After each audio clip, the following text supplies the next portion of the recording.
Hello guys and welcome back to this channel, where today guys I'll be showing you how to switch between online and offline maps on Wikiloc application.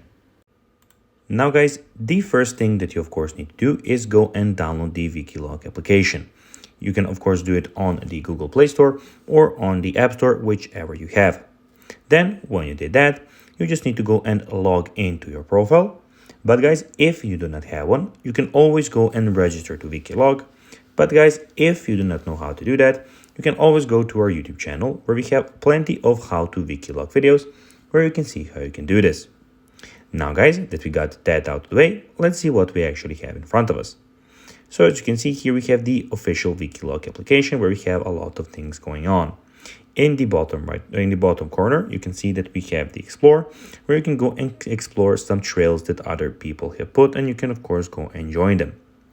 Also, in the top side of the screen, we have Find Trails, where you can go and type a name of a trail, or you can go to the top right corner and click Filters, where you can filter out any trail that you would like.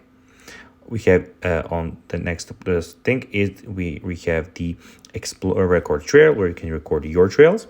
We have Profile, where you can see your profile and everything about you, where you can see your followers, following, buddies, and trails and everything. And the last thing is Premium, where if you want, you can go and upgrade to the premium version of this application.